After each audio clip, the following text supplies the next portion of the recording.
All right, kids, Assalamu alaikum. Welcome back to the online class. So, today here we are with an attempt of single entry, topic of single entry, question of past paper from May June 16, variant 21, presented on page number 180 of your workbook. आपकी workbook page number 180 पर यह सवाल है मई जून 2016 variant 21 से the question of alif from the topic of incomplete records. तो incomplete records के topic का ये क्वेश्चन है. आइए स्टार्ट करते हैं. देखते हैं कि सवाल में है क्या, क्या इंफॉर्मेशन प्रोवाइड की जा रही है. इंफॉर्मेशन को इंटरप्रेट करेंगे और फिर देखेंगे कि एग्जामिनर हमसे क्या मांग रहा है और फिर उसकी रिक्वायरमेंट को आंसर करेंगे. हम सब ने ये पढ़ा हुआ है. जल्दी से दो चीजें रिकैप करा दूं. दो चीजें हम सब ने ये पढ़ी हुई हैं इनकम्प्लीट रिकॉर्ड से रिलेटेड कि sir financial statements can be prepared from incomplete records. Financial statements can be prepared from incomplete records if three information are available. अगर हमें तीन इंफॉर्मेशंस अवेलेबल हो, अगर हमें तीन इंफॉर्मेशंस अवेलेबल हो तो हम इनकम्प्लीट रिकॉर्ड से भी फाइनेंशियल स्टेटमेंट्स बना सकते हैं. ओपनिंग एसेट्स एंड लाइबिलिटीज ताकि ओपनिंग कैपिटल निकाल सकें, क्लोजिंग एसेट्स एंड लाइबिलिटीज ताकि क्लोजिंग कैपिटल निकाल सकें. और सर कैश और बैंक की detail, receipt and payment account पता हो तो फिर हम फाइनेंशियल स्टेटमेंट्स बना सकते हैं. इसके 6 स्टेप्स हैं, 6 स्टेप्स हमने ये पढ़े हैं. There are 6 steps. सर पहला step opening statement of affairs बनाना, दूसरा step receipt and payment account बनाना, तीसरा स्टेप कंट्रोल अकाउंट्स बनाना, चौथा step income and expense accounts बनाना और एडजस्ट करना अक्रूड एंड प्रीपेड से रिलेटेड. पांचवें स्टेप में डेप्रिसिएशन, डाउटफुल डेट और कोई और इंफॉर्मेशन उसे कैलकुलेट करना. छठे स्टेप में financial statements banana. So these are the 6 steps that we have to follow in order to prepare financial statements and we need 3 key information. तो देखते हैं ये अलिफ के सवाल में हमारे पास क्या इंफॉर्मेशन अवेलेबल है. कह रहा है अलिफ is a trader, he does not maintain a full set of accounting records, but the following information is available. तो कह रहा है अलिफ एक ट्रेडर है, full set of accounting records नहीं बनाता, लेकिन ये इंफॉर्मेशन अवेलेबल है. Summarised bank transactions for the year ended 31 मार्च 2016. तो आप ये नोट करें, अलिफ ने हमें बैंक ट्रांजैक्शंस प्रोवाइड की हैं. अब आप गौर से देखिएगा, नोट कीजिएगा. क्या ये आपके सामने, नोट करना जरा, क्या ये आपके सामने टी अकाउंट बन गया? क्या ये आपके सामने टी अकाउंट बन गया? और क्या डेबिट, क्या ये रिसीट्स को डेबिट साइड बोलेंगे हम? क्या ये जो रिसीट्स लिखी हुई हैं, क्या मैं इसको डेबिट साइड बोल दूं? और ये जो पेमेंट्स लिखी हुई हैं, क्या मैं इसको क्रेडिट साइड बोल दूं? And this is obviously the laser of bank, bank account. Debit side पे पैसे आना, क्रेडिट साइड पे पैसे जाना. ठीक है. तो आइए जरा ये देखते हैं कि पैसे आ क्यों रहे हैं. सर ये देखते हैं कि पैसे आ क्यों रहे हैं. Receipts, receipts. सर पैसे इसलिए आ रहे हैं कि ट्रेड रिसीवेबल्स ने पैसे दिए 32,000. This is the amount receive from trade receivables. Cash sales bank, cash sales bank 7,400. ये कैश सेल्स हुई होगी. उसमें से ये पैसा बैंक में डाला है। अच्छा, यहां पर एक चीज क्लियर कर दूं, सुन लीजिएगा सब लोग, सुन लीजिएगा। We are not confirm right now कि this is cash sales, this value is cash sales. मतलब अभी हम ये नहीं कह सकते कि कैश सेल्स 7,400 है। कैश सेल्स जितनी भी हुई हैं उसमें से 7,400 बैंक में डाले हैं, ये है ये वैल्यू। आई रिपीट, मैं दोबारा रिपीट कर दूं, ये कैश सेल्स की वैल्यू नहीं है। जरूरी नहीं है कि कैश सेल्स 7,400 है। It's not necessary, it is not necessary कि कैश सेल्स 7,400 है। कैश सेल्स में से 7,400 बैंक में डिपॉजिट कराए हैं अलिफ ने, ये है वो वैल्यू। फिर इंटरेस्ट रिसीवेबल, इंटरेस्ट रिसीव हुआ है 600 का, 600 इंटरेस्ट रिसीव किया है अलिफ ने। फिर पेमेंट्स है हमारे पास, पेमेंट्स, ट्रेड पेबल्स को पे किया है 29,000। इक्विपमेंट परचेज किए हैं, purchase of equipment 2,500। Rent pay किया है 8,000 एंड अदर ऑपरेटिंग एक्सपेंसेस हैं 6,500। तो आप ये चेक करो, अलिफ के पास तीन वजहों से पैसे आए हैं। ट्रेड रिसीवेबल से पैसे आए हैं, कैश सेल्स, जो भी कैश सेल्स हुई होगी उसमें से कुछ पैसे बैंक में जमा कराए, और इंटरेस्ट की वजह से पैसे आए हैं। और चार वजह से अलिफ के पास से पैसे गए हैं बैंक अकाउंट से। ये नोट करना, this is bank transaction, summarize bank transaction. तो ये बैंक अकाउंट है। ट्रेड पेबल्स को पैसे दिए हैं, कुछ इक्विपमेंट खरीदा है अलिफ ने, and we all know equipment is a non current asset. Rent pay किया है, रेंट पे किया है, और कुछ अदर ऑपरेटिंग एक्सपेंसेस पे किए हैं। ये चेक कीजिएगा, कह रहा है all cash sales were banked on the day of receipt with the exception of the following which were paid out of cash receipts। समझिएगा इस बात को, कह रहे all cash sales were banked on the day of receipt with the exception of the following which were paid out of cash receipt. कह रहा है business ने जो कैश सेल्स की, तो कैश सेल्स का मतलब ही ये है कि कैश पर बेचा है, कैश पर बेचा है। तो इसका मतलब जब बेचा कैश आ गया, ठीक है। इसका मतलब जब बेचा कैश आ गया, तो बिजनेस के पास जो कैश आया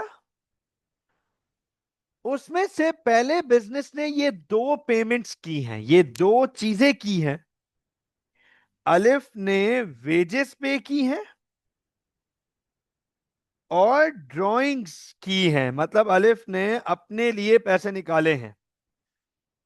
सेल्स हुई, सेल्स हुई तो अलिफ ने पैसे निकाल के वेजेस पे कर दी, और सेल्स हुई तो कुछ अपने लिए पैसे निकाल लिए।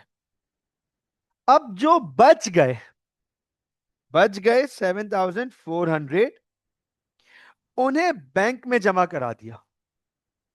तो अंडरस्टैंड करना, प्लीज गौर से देखना, फोकस करना, नोट करना इस बात को। अटेंशन दीजिएगा गाइस, अटेंशन दीजिएगा। अलिफ ने कैश सेल्स की, अभी हमें नहीं पता, अभी हमें नहीं पता कि कितनी कैश सेल्स की हैं, ये क्वेश्चन मार्क है। अभी हमें नहीं पता, वी डोंट नो यट कि कितनी कैश सेल्स की, ये क्वेश्चन मार्क है। लेकिन out of this cash sales, इस कैश सेल्स में से अलिफ ने सबसे पहले वेजेस निकाल ली 9,000। इस कैश सेल्स में से अलिफ ने सबसे पहले कैश निकाल के वेजेस पे कर दी। अच्छा मुझे बताओ, क्या ये वेजेस इसी कैश सेल्स के अमाउंट में से पे की जा रही है? क्या अलिफ ने ये वेजेस इसी कैश सेल्स में से पे की हैं? अच्छा, कैश सेल्स में से वेजेस पे करने के बाद अलिफ ने उसमें से कुछ पैसे अपने लिए निकाल लिए। 11,500 ये पैसे अलिफ ने अपने लिए निकाल लिए। क्या इन दोनों काम करने के बाद भी अलिफ के पास कुछ पैसे बचे? क्या ये दोनों काम करने के बाद भी अलिफ के पास कुछ पैसे बचे? जो पैसे अलिफ के पास कैश सेल्स में से बचे, अलिफ ने उन्हें बैंक में डिपॉजिट करा दिया। 7,400। 7,400। तो नोट कर लेना, चेक कर लेना। सवाल यह है कि सर कितनी कैश सेल्स हुई होंगी कि ये सब काम हो गया। 9,000 रुपए उसने वेजेस दे दी, 11,500 उसने अपने लिए निकाल लिया और 7,400 उसने बैंक में जमा करा दिए। इसका मतलब कैश सेल्स की हैं 27,900 की, ये चेक कर लीजिएगा। इसका मतलब अलिफ ने कैश सेल्स की हैं 27,900 की। The cash sales value is 27,900। तभी उसने ये सब काम किए। 27। अच्छा कैलकुलेटर उठाइएगा, जरा कैलकुलेटर उठाइएगा, चेक कीजिएगा। अलिफ ने सेल्स की है 27,900 की, 27,900 की, ठीक है। इसमें से उसने सबसे पहले वेजेस पे कर दी 9,000। अब उसके पास बच गए 18,900, 18,900। फिर उसमें से उसने 11,500 अपने यूज के लिए निकाल लिए, तो उसके लिए बच गए 7,400। और वो 7,400 अलिफ ने बैंक में जमा करा दिए, ठीक है। और ये हमें यहां पे भी बहुत क्लियरली बता दिया गया था। यही एग्जैक्टली इन्होंने बताया है कि जितने भी बच गए थे पैसे वो बैंक में जमा कराए, लेकिन बैंक में जमा कराने से पहले अलिफ ने वेजेस पे किए हैं और ड्राइंग्स की हैं। आगे चेक करना, नोट करना। कह रहा है बैलेंसेस एट, अच्छा 1 अप्रैल 2015, फोकस कीजिएगा। 1 अप्रैल 2015 एंड 31 मार्च 2016। तो गाइस, क्या ये 1 अप्रैल 2015 का मतलब ओपनिंग इंफॉर्मेशन है? और क्या 31 मार्च 2016 का मतलब क्लोजिंग इंफॉर्मेशन है? तो आप एक चीज नोट करो, नोट करो। हमने ये रिव्यू किया थोड़ी देर पहले कि हमें ओपनिंग एसेट्स एंड लाइबिलिटीज चाहिए। इन्फो वन, ये देखो सर, ये है हमारे पास ओपनिंग इंफॉर्मेशन। ओपनिंग इंफॉर्मेशन का मतलब है इन्फो वन। फिर हमें क्लोजिंग एसेट्स एंड लाइबिलिटीज चाहिए, इन्फो टू। तो सर ये हमारे पास इन्फो टू है। फिर हमें थर्ड इंफॉर्मेशन चाहिए, कैश एंड बैंक की डिटेल्स।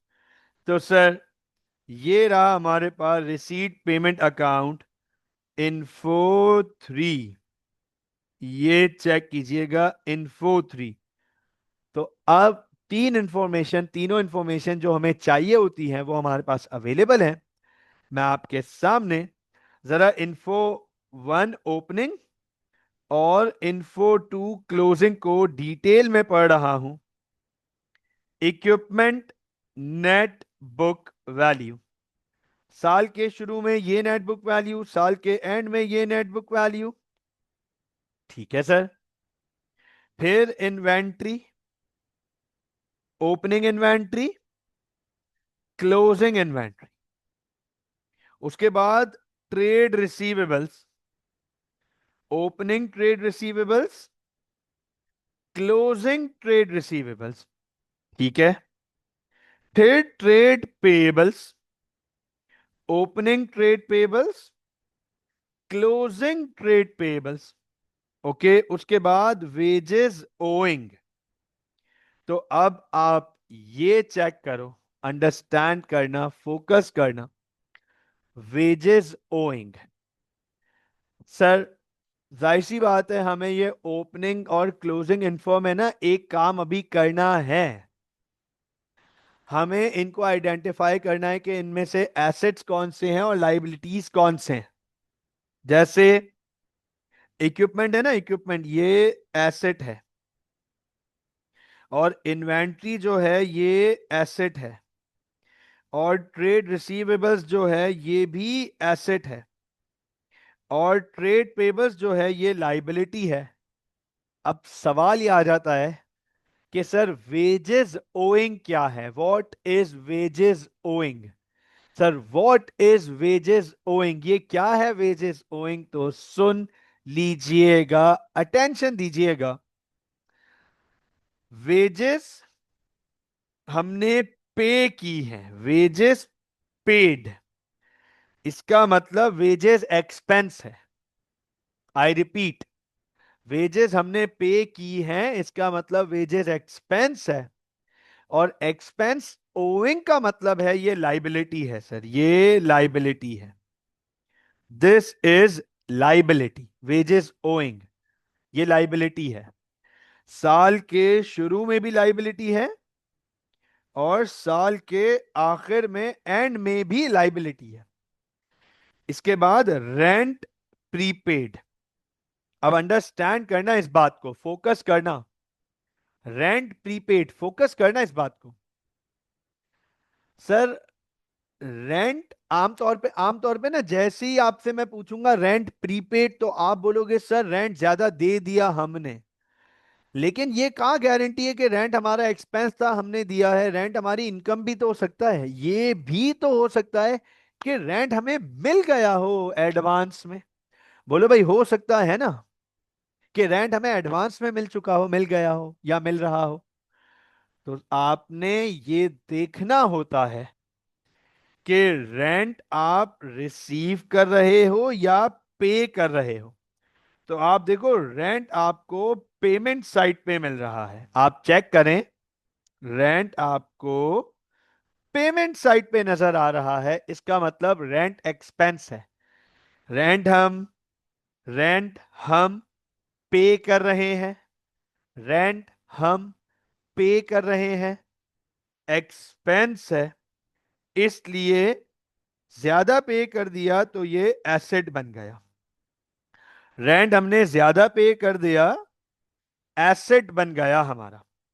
इसके बाद बैंक, बैंक, ओके ओके, आप चेक करो, बैंक साल के शुरू में तो एसेट है, लेकिन साल के एंड में क्वेश्चन मार्क है, हमें नहीं पता कि बैंक साल के एंड में बैंक की क्या वैल्यू है, हमें नहीं पता।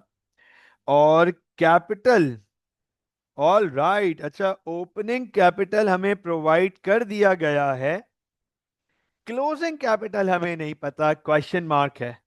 तो आप अंडरस्टैंड कीजिएगा इस बात को, हमें एग्जामिनर ने ओपनिंग एसेट्स और लाइबिलिटीज के साथ साथ ओपनिंग कैपिटल भी प्रोवाइड कर दिया है।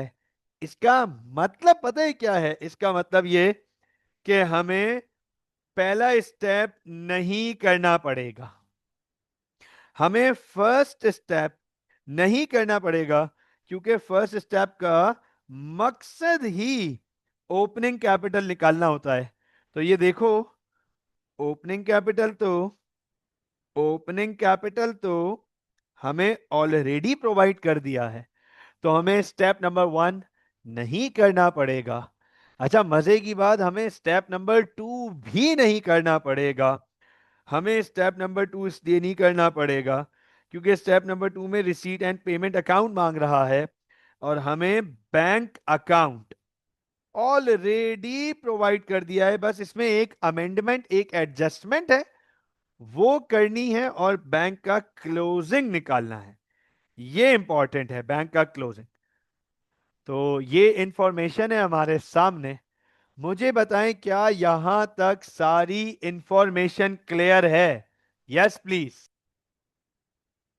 तो सर यहां तक हमें इस सवाल की सारी इंफॉर्मेशन समझ आ गई कि अलिफ हमसे क्या मांग रहा, अलिफ हमें क्या इंफॉर्मेशन प्रोवाइड कर रहा है। आइए जरा देखते हैं। पहले सारी रिक्वायरमेंट्स देख लेते हैं कि सवाल में हमसे मांगा क्या जा रहा है। नोट कीजिएगा, कह रहा है calculate for the year ended 31st March 2016 the value of the following। हमसे रेवेन्यू की वैल्यू मांग रहा है, सेल्स की, सेल्स मांग रहा है हमसे, और हमसे परचेजेस की वैल्यू मांग रहा है। नोट करना, हमसे रेवेन्यू की भी वैल्यू मांग रहा है और हमसे परचेजेस की भी वैल्यू मांग रहा है। इसके साथ साथ अगले पार्ट में हमें कह रहा है इनकम स्टेटमेंट बनाओ। ठीक है, पार्ट बी में हमसे कह रहा है इनकम स्टेटमेंट बनाओ। और ये चेक करो, पार्ट सी में कह रहा है, सॉरी, ये इनकम स्टेटमेंट नहीं मांग रहा, बल्कि यहां मांग रहा है स्टेटमेंट ऑफ फाइनेंशियल पोजीशन। तो हमसे यहां मांग रहा है statement of financial position. Focus रखिएगा, हमसे यहां statement of financial position. Part C में हमसे एस ओ एफ पी मांग रहा है। तो आइए स्टार्ट करते हैं। सबसे पहली चीज अंडरस्टैंड कीजिएगा, हमसे रेवेन्यू मांग रहा है, रेवेन्यू। अच्छा, मैं आपसे एक सिंपल सवाल पूछना चाहूंगा, बिल्कुल सिंपल सवाल।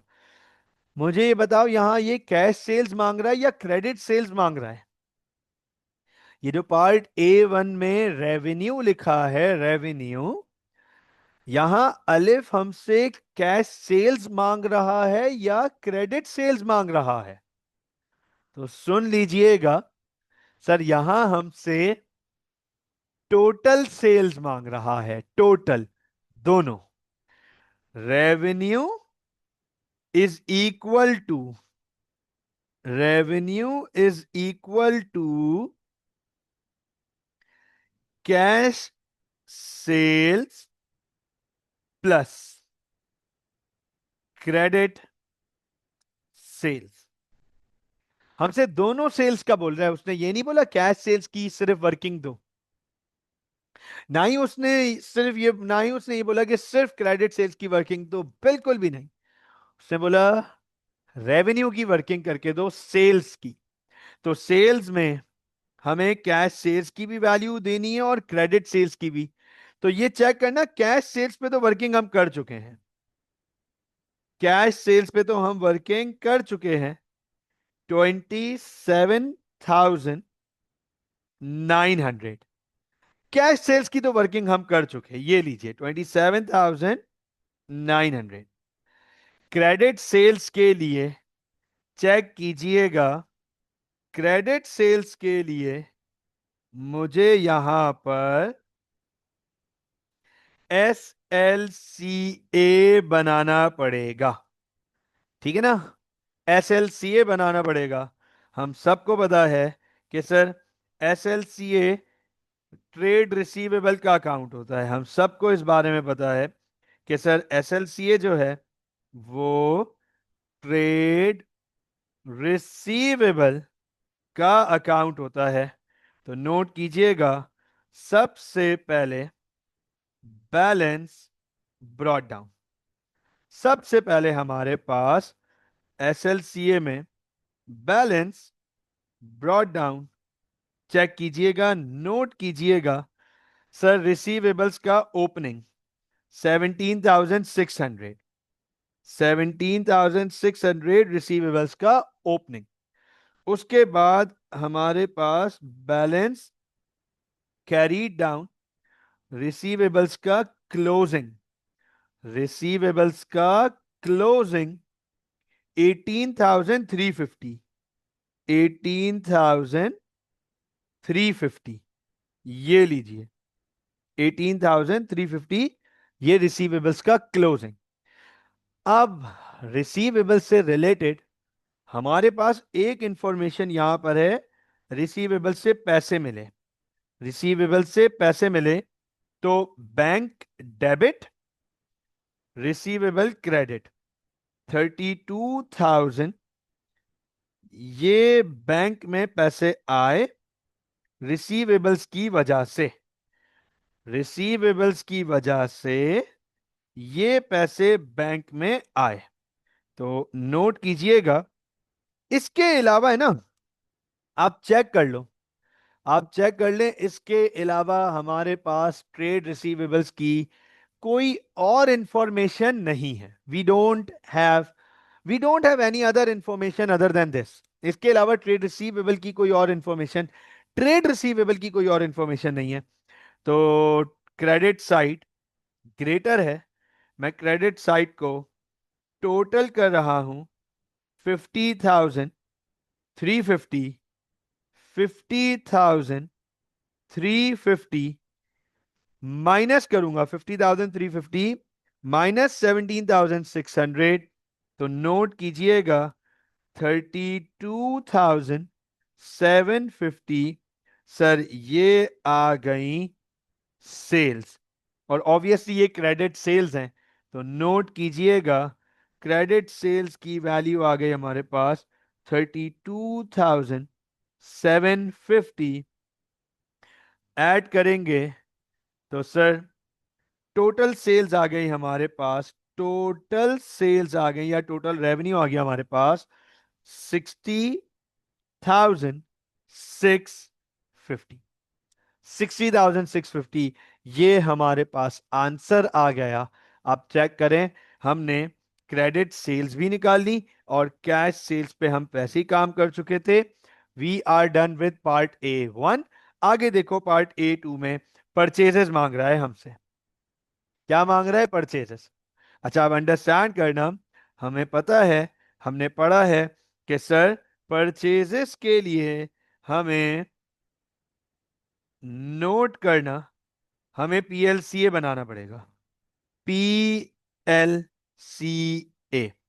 अच्छा, कोई कैश परचेजेस नहीं है इस सवाल में, हमारे पास इस सवाल में कोई कैश परचेजेस नहीं है, तो बस क्रेडिट परचेजेस जो पीएलसीए से निकालेंगे वही आंसर होगी। तो सर सबसे पहले बैलेंस ब्रॉट डाउन, सबसे पहले बैलेंस ब्रॉट डाउन, ये चेक कीजिएगा, ट्रेड पेबल्स का बैलेंस बीडी 9750, ट्रेड पेबल्स का बैलेंस बीडी 9750। उसके बाद बैलेंस सीडी चेक कीजिएगा, 7950, 7950, 7950। सर इसके अलावा ट्रेड पेबल्स की और क्या इंफॉर्मेशन अवेलेबल है? तो पेमेंट साइट पे हमारे पास ट्रेड पेबल्स की ये इंफॉर्मेशन अवेलेबल है। पेमेंट साइट पे 29,000, हमारे पास पेमेंट साइट पे 29,000 अवेलेबल है।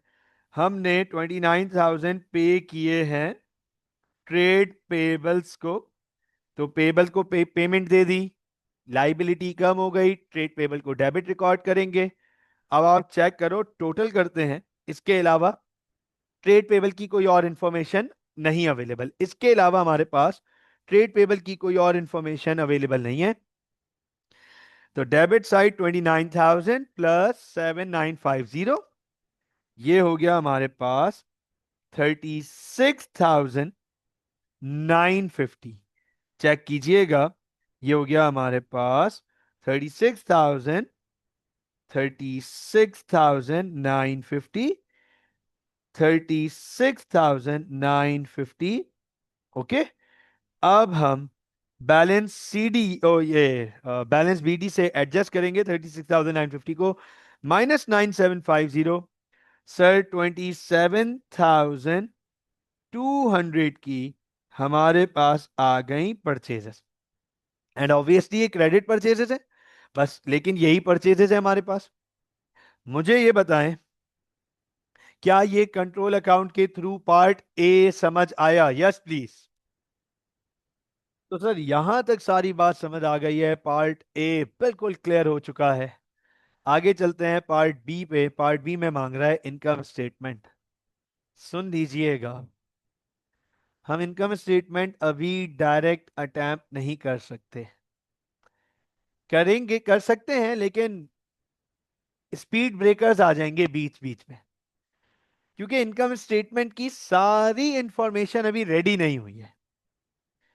इनकम स्टेटमेंट सिक्स्थ स्टेप है, सिक्स्थ स्टेप है। हम हमारे पास है ना, ओपनिंग कैपिटल अवेलेबल है, cash and bank account available है। इसमें बैंक अकाउंट में बहुत स्लाइट एडजस्टमेंट करनी है बस, वो इतना इंपॉर्टेंट नहीं है। वो है तो इंपॉर्टेंट, अकाउंट बनाने की दोबारा दोबारा अकाउंट बनाने की जरूरत नहीं है, वो हो जाएगा।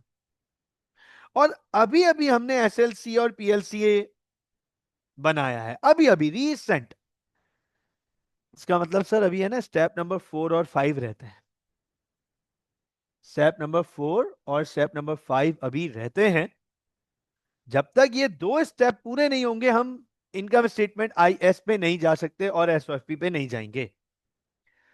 सर अभी हमें इनकम एंड एक्सपेंस अकाउंट को बनाकर एडजस्ट करना है अक्रूड एंड प्रीपेड से। मुझे ये बताएं, क्या आपको यहां पे कुछ एक्सपेंस या फिर कुछ इनकम अक्रूड या प्रीपेड नजर आ रही हैं? यस प्लीज, देख के बताएं जरा। क्या आप लोगों को यहां सामने सवाल में कोई एक्सपेंस या कोई इनकम, कोई एक्सपेंस या कोई इनकम अक्रूड या प्रीपेड नजर आ रहे हैं? Yes sir.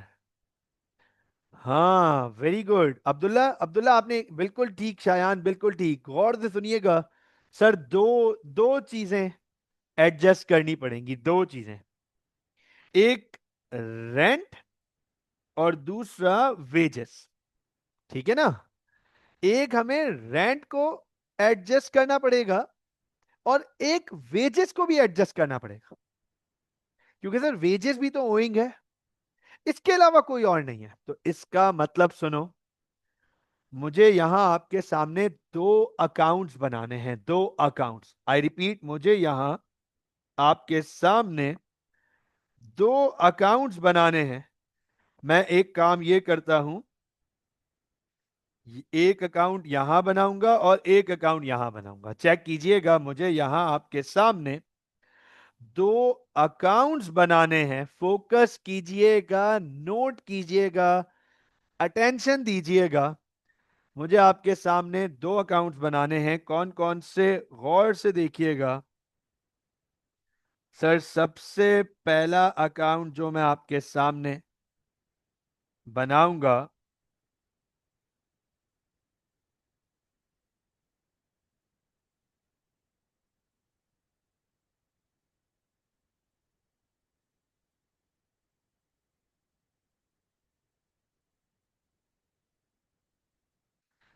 यहां मैं आपके सामने बनाऊंगा वेजेस।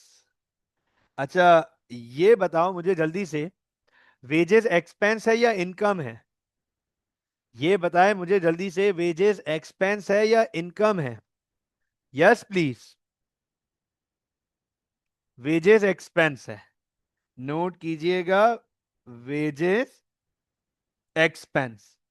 तो सर हमने पढ़ा है, हमने ये पढ़ा है कि एक्सपेंस पाप बेसिस पे बनता है, पाप। एक्सपेंस बनता है पाप बेसिस पे, इज दिस राइट? एक्सपेंस बनेगा पाप बेसिस पे। और इसी तरीके से हमारे पास दूसरा अकाउंट रेंट है, और सर रेंट भी एक्सपेंस है, ये भी पाप बेसिस पे बनेगा। दोनों एक्सपेंस अकाउंट है, दोनों पाप बेसिस पे बनेंगे। अब गौर से देखना, ये अकाउंट कैसे बनाएंगे, एक दफा दोबारा रिकैप करेंगे, रिव्यू करेंगे। Prepaid opening, prepaid BD, accrued BD, accrued CD, prepaid CD, ये चेक कीजिएगा। ठीक है, तो अंडरस्टैंड करना, वेजेस के बारे में कह रहा है कि वेजेस ओइंग है। ओइंग का मतलब मैं यहां आपके सामने ओइंग का मतलब लिख रहा हूं, अक्रूड, एरियर्स। वेजेस साल के शुरू में देना बाकी है, वेजेस साल के शुरू में देना बाकी है। ये देखो जरा, साल के शुरू में कितनी वेजेस देना बाकी हैं? सर साल के शुरू में वेजेस 300 देना बाकी हैं, 300 अक्रूड बीडी 300। सर वेजेस साल के आखिर में भी अक्रूड हैं, वेजेस साल के एंड में भी अक्रूड हैं, 450, 450 अक्रूड सीडी 450। तो अब आप ये चेक करो, साल के दौरान कितनी वेजेस पे की हैं? सर साल के दौरान $9,000 की वेजेस पे की हैं। साल के दौरान $9,000 की वेजेस पे की है। तो गौर से देखना, expense debit, cash credit, expense debit, और ये कैश में से पे की है, कैश क्रेडिट। अब मैं आपके सामने डेबिट साइड को टोटल कर रहा हूं, क्रेडिट पे इसकी वैल्यू लिख रहा हूं। तो सर क्रेडिट पे जो डिफरेंस आया हमारे पास, वो आया 9150। ये जाएगा इनकम स्टेटमेंट में एज एन एक्सपेंस। वेजेस पे की है 9,000, लेकिन वेजेस एक्सपेंस हुआ है 9,150। I repeat, I repeat, wages पे की है 9,000, लेकिन वेजेस एक्सपेंस हुआ है 9,150। ये लीजिए सर। अब वेजेस के बाद मैं आपके सामने रेंट एक्सपेंस अकाउंट बनाने जा रहा हूं, चेक कीजिएगा rent expense. Sir rent expense के बारे में ये लिखा है कि साल के शुरू में रेंट प्रीपेड था, साल के शुरू में रेंट प्रीपेड है 500, प्रीपेड बीडी, प्रीपेड बीडी ये चेक कीजिएगा, प्रीपेड बीडी 500। साल के शुरू में रेंट ज्यादा पे हुआ हुआ है। रेंट साल के आखिर में भी प्रीपेड ही है सर, 700। रेंट साल के आखिर में भी प्रीपेड है 700, प्रीपेड सीडी 700। साल के दौरान रेंट पे कितना किया? सर साल के दौरान रेंट 8,000 पे किया, साल के दौरान 8,000 रेंट पे किया। ये चेक करना, रेंट डेबिट 8,000, और बैंक के थ्रू पे किया तो बैंक का रेफरेंस लिखेंगे। आप देखो वेजेस कैश से पे की थी, कैश से, कैश सेल्स की थी, तो बिजनेस के पास कैश पड़ा हुआ था, तो वेजेस कैश से पे की थी, राइट। अब आप ये चेक करो, रेंट पे किया है बैंक से, तो डेबिट साइड को टोटल करेंगे हम 8,500, और क्रेडिट से एडजस्ट करेंगे, तो सर ये वैल्यू आ गई हमारे पास 7,800। ये लीजिए, ये जाएगा इनकम स्टेटमेंट में। 7,800 रेंट एक्सपेंस है, 7,800 रेंट एक्सपेंस है। रेंट एक्सपेंस था 7,800, पे किया है 8,000। रेंट एक्सपेंस था 7,800, पे किया है 8,000। अच्छा, मैं आप लोगों को यहां पर है ना एक लॉजिक भी दिखाता हूं, जो आमतौर पे मेंटल मैथ्स या आपके लिए समझना बड़ा आसान होगा। टी अकाउंट को देख के थोड़ा सा मुश्किल लगता है, हैवी लगता है, लेकिन इसको समझना बड़ा आसान है। मैं एक सिंपल सा सवाल पूछने जा रहा हूं, जल्दी से देख के जवाब दीजिएगा। बताओ पूरे साल वेजेस कितनी पे करनी चाहिए थी? बताओ पूरे साल वेजेस कितनी पे करनी चाहिए थी? वेजेस वेजेस वेजेस पूरे साल वेजेस कितनी पे करनी चाहिए थी? सर 9150 वेजेस पे करनी चाहिए थी पूरे साल 9150। अच्छा बताओ पूरे साल वेजेस पे कितनी की? बताओ पूरे साल वेजेस पे कितनी की? सर 9000। 9150 पे करनी चाहिए थी, पे की 9000। अच्छा ये बताओ ज्यादा पे की या कम? ये बताओ ज्यादा पे की या कम? और सर कितनी कम पे की? 150 कम पे की? 150 है ना, 150। अच्छा चेक करना, पहले से ही 300 वेजेस उधार थी, पहले से ही वेजेस 300 उधार थी, पहले से ही वेजेस 300 उधार थी, इस साल की भी 150 कम पे की, तो क्या टोटल उधार 450 का हो गया? देखो जरा, क्या टोटल उधार क्लोजिंग के टाइम 450 का हो गया? 450। बनती है बात दिमाग में समझ आने वाली, दिमाग में आने वाली बात बनती है ना, कि पहले से 300 देना बाकी थे, इस साल के देने थे 9150, लेकिन इस साल की भी 150 कम दी है, तो पुराने 300 और इस साल के 150 मिलाकर हो गए 450। अब उधार है 450 का। अच्छा अब रेंट को देखना, रेंट को बताओ पूरे साल रेंट कितना देना चाहिए था? मैंने हाईलाइट किया है, पूरे साल कितना रेंट देना चाहिए था? 7800। पूरे साल रेंट देना चाहिए था 7800, ठीक है। बताओ पूरे साल कितना रेंट दिया? 8000 दिया। ज्यादा दिया या कम? रेंट ज्यादा दे दिया या कम?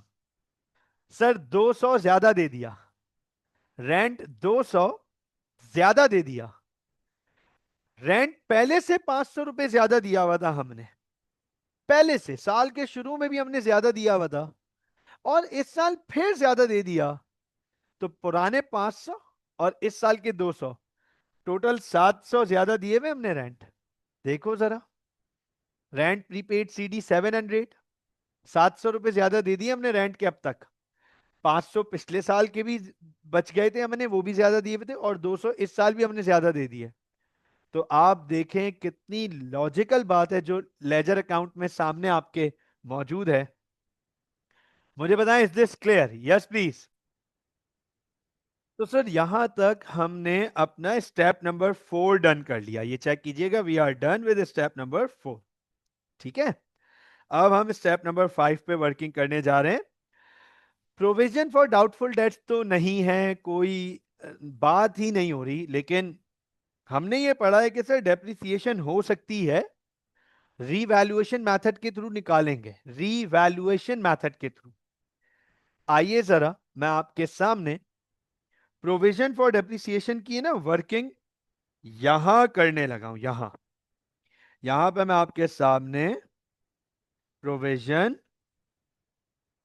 फॉर डेप्रिसिएशन, तो आप ये चेक करो, एक ही नॉन करंट एसेट है, वो है इक्विपमेंट।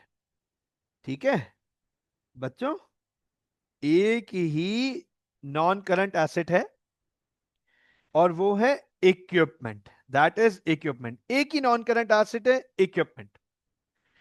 आप मुझे ये बताएं, क्या हमारे पास साल के शुरू में ओपनिंग इक्विपमेंट अवेलेबल है?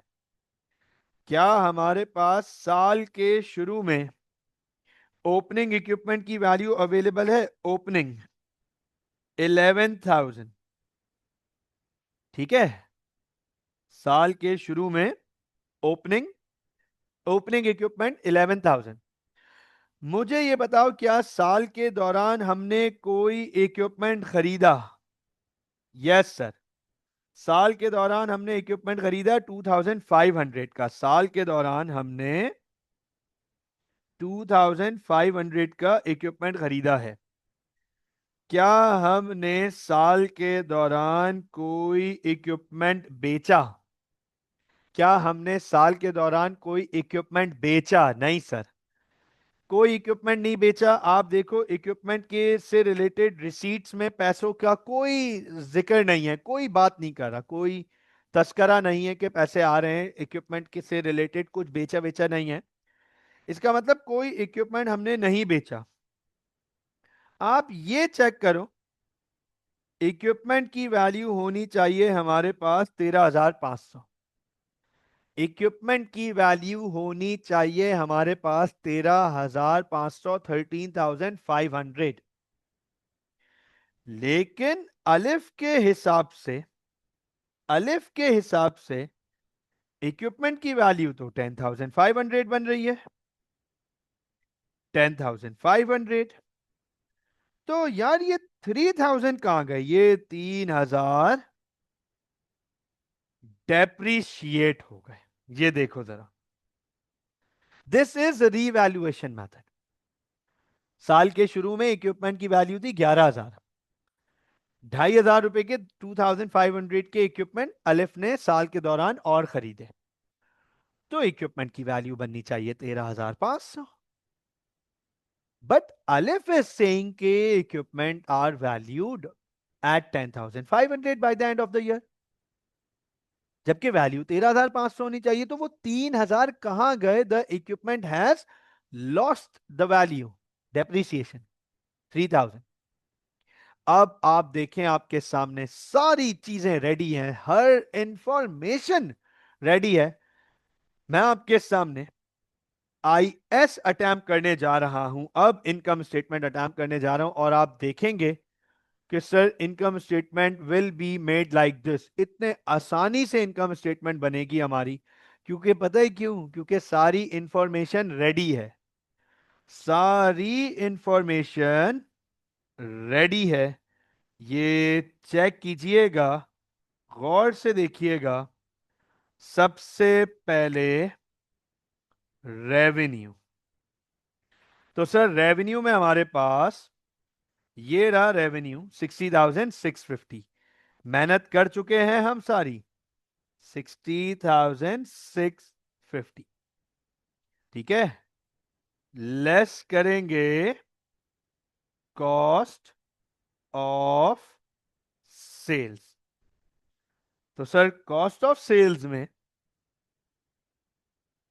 Opening inventory, add purchases, less closing inventory. यही तीन चीजें हैं हमारे पास, इसके अलावा और कुछ भी नहीं है। तो आप चेक करना, ओपनिंग इन्वेंट्री ये रही हमारे पास, ओपनिंग इन्वेंट्री 12,000। ठीक है, ओपनिंग इन्वेंट्री 12,000। हमने परचेजेस यहां से निकाली 27,200, ये यहां पर आएंगी 27,200। और फिर क्लोजिंग इन्वेंट्री है हमारे पास 11,500, ये लिखी हुई 11,500 क्लोजिंग इन्वेंट्री। तो आप ये चेक करें, यहां हमारे पास कॉस्ट ऑफ सेल्स की वैल्यू आ जाएगी 12,000 प्लस 27,200 माइनस 11,500, सर 27,700। 27,700 ये हमारे पास क्लोजिंग इन्वेंट्री की वैल्यू आ गई। ओ सॉरी, कॉस्ट ऑफ सेल्स की वैल्यू आ गई, माइनस करेंगे 60,650, तो ग्रॉस प्रॉफिट आ गया 32,950। यह आ गया हमारे पास ग्रॉस प्रॉफिट। अच्छा, पूरे सवाल में कोई अदर इनकम नहीं है, पूरे सवाल में मुझे कोई, बल्कि नहीं है एक अदर इनकम है, इंटरेस्ट। इंटरेस्ट ये रहा ना, इंटरेस्ट मिला है। हाँ इंटरेस्ट मिला है सर, इंटरेस्ट मिला है 600।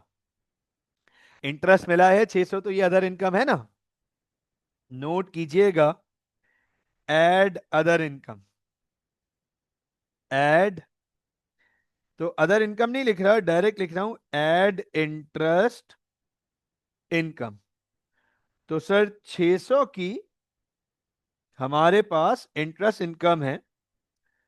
इसका मतलब क्या हुआ, चेक कीजिएगा कि अब हमारे पास जो नेट इनकम ग्रॉस इनकम आ गई 33,550। अब हम लेस करेंगे एक्सपेंसेस। नोट कीजिएगा, हम लेस करेंगे एक्सपेंसेस। तो सर एक्सपेंसेस के लिए गौर से देखिएगा। सबसे पहले बैंक अकाउंट की पेमेंट साइड को देखेंगे, बैंक अकाउंट की पेमेंट साइड को। सर रेंट एक्सपेंस है, लेकिन रेंट अकाउंट बनाया है हमने, रेंट अकाउंट बनाया है। और वहां पता किया था कि एक्सपेंस है 7,800, तो rent expense 7,800 rent. Sir rent के बाद अदर ऑपरेटिंग एक्सपेंस 6,500, और उसमें कोई एडजस्टमेंट नहीं थी ना, इसलिए हमने अदर ऑपरेटिंग एक्सपेंस का अकाउंट नहीं बनाया। हमें बनाने की जरूरत ही नहीं थी क्योंकि एडजस्टमेंट ही नहीं थी कोई उसमें। ये तो डायरेक्ट आ जाएगा अदर ऑपरेटिंग एक्सपेंस। सर क्या इसके अलावा कोई और एक्सपेंस भी है? बिल्कुल है, वेजेस। कैश में हुआ था वेजेस, हमने वेजेस का भी अकाउंट बनाया था। 9150, 9150 वेजेस। और सर क्या इसके अलावा भी कोई और एक्सपेंस है? एक और एक्सपेंस है, provision for depreciation of equipment.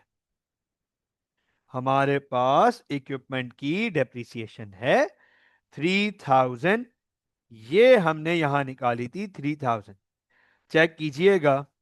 Sir इसके अलावा हमारे पास अलिफ के बिजनेस में कोई और एक्सपेंस नहीं है सर। आइए जरा टोटल करते हैं, 7,800 plus 6,500 plus 9150 plus 3,000। Sir 26,000, 26,450 minus करेंगे 33,550 से, तो आंसर आ गया 7,100। ये हो गया अलिफ का profit for the year. Check कीजिएगा, ये आ गया profit for the year. Income statement done. Done sir, income statement हो गई। अब एसओएफपी मांग रहा है। एसओएफपी चेक कीजिएगा, इतनी सिंपल सीधी एसओएफपी बनेगी। एक काम लेकिन करना पड़ेगा, वो बैंक अकाउंट जब आएंगे ना तब देखेंगे बैंक अकाउंट पे। नोट कीजिएगा, एसओएफपी बनाएंगे हम, बहुत सीधी सी। सर सबसे पहला सेक्शन है नॉन करंट एसेट, ठीक है। और हम सबको पता है एक ही नॉन करंट एसेट है, वो भी इक्विपमेंट। एक ही नॉन करंट एसेट है, वो भी इक्विपमेंट। अच्छा मुझे ये बताएं गाइस, फोकस कीजिएगा, जल्दी से जवाब दीजिएगा। क्या हम एसओएफपी साल के आखिर में बनाते हैं, एंड में? क्या हम एसओएफपी साल के एंड में आखिर में बनाते हैं? तो क्या हमें इक्विपमेंट की क्लोजिंग डायरेक्टली दी हुई है? इक्विपमेंट की क्लोजिंग, क्या हमें इक्विपमेंट की क्लोजिंग डायरेक्ट दी हुई है 10,500? बस यही लिखना है, यही लिखना है बस, 10,500। ये लीजिए, ये लीजिए, बस डायरेक्ट इक्विपमेंट की नेटबुक वैल्यू क्लोजिंग लिखनी है 10,500। इसके बाद करंट एसेट्स। अब आप चेक कीजिएगा, करंट एसेट्स में मुझे ये तो पता है कि इन्वेंट्री है, ट्रेड रिसीवेबल है और अदर रिसीवेबल है। इन्वेंट्री है, ट्रेड रिसीवेबल है और अदर रिसीवेबल है, ये मुझे पता है। लेकिन मुझे ये नहीं पता कि बैंक एसेट है या ओवरड्राफ्ट है, क्योंकि बैंक का क्लोजिंग उन्होंने क्वेश्चन मार्क डाला हुआ है। बैंक के क्लोजिंग पे उन्होंने क्वेश्चन मार्क डाला हुआ है। तो मैं यहां पे बैंक अकाउंट को टोटल करके बैलेंस निकालूंगा, बैलेंस सीडी। चेक कीजिएगा, प्लीज फोकस कीजिएगा। क्या हमें बैंक की डेबिट साइड पे पैसे आते हुए नजर आ रहे हैं? और क्या हमें बैंक की क्रेडिट साइड से पैसे जाते हुए नजर आ रहे हैं? और क्या हमें बैंक अकाउंट का ओपनिंग दिया हुआ है? ओपनिंग 3950। साल के शुरू में बैंक में 3950 मौजूद थे। तो चेक करिएगा, मैं यहां पे लिखने जा रहा हूं, चेक कर लीजिएगा, यहां लिखने जा रहा हूं, बैलेंस ब्रॉट डाउन। ठीक है, 3950, ये लो, ये लीजिएगा 3950, ये लो गाइस। अब मैं डेबिट साइड को टोटल कर लेता हूं पहले। अब मैं डेबिट साइड को टोटल कर लेता हूं। वैसे मुझे क्रेडिट साइड ग्रेटर नजर आ रही है, क्रेडिट ग्रेटर नजर आ रही है, लेकिन फिर भी मैं डेबिट को एक दफा टोटल कर लेता हूं। बल्कि नहीं, क्रेडिट ग्रेटर है, क्रेडिट को टोटल करूंगा। 29,000 प्लस 2500 प्लस 8,000 प्लस 6,500। क्रेडिट का टोटल आ रहा है 46,000, 46,000। और ये 46,000 मैं यहां लिख दूंगा। अब मैं डेबिट से, डेबिट का टोटल करता हूं 3950 प्लस 32,000 प्लस 7,400 प्लस 600, 43,950। तो 46,000 से डिफरेंस लेंगे। ये आ गया बैलेंस सीडी 2050 ओवरड्राफ्ट। सर ये ओवरड्राफ्ट है, ये ओवरड्राफ्ट है, चेक करना। 2050 क्रेडिट, तो इसका मतलब ये लाइबिलिटी है। बैंक साल के आखिर में हमारी लाइबिलिटी है। बैंक में, बैंक से जितनी पेमेंट हुई है उतने पैसे बैंक में आए नहीं। तो इसका मतलब ये है कि मैं एसओएफपी में तीन चीजें मेंशन करूंगा। एसओएफपी में मैं तीन चीजें मेंशन करूंगा: trade receivables, other receivables, inventory.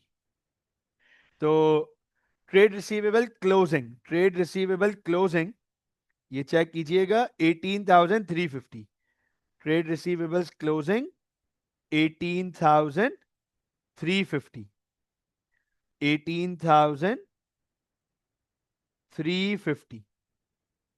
उसके बाद अदर रिसीवेबल्स, तो ये चेक करना, एक अदर रिसीवेबल है रेंट प्रीपेड 700।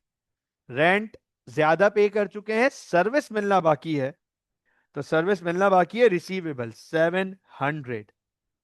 और सर इन्वेंट्री 11,500। ये तीन करंट एसेट्स हैं हमारे पास।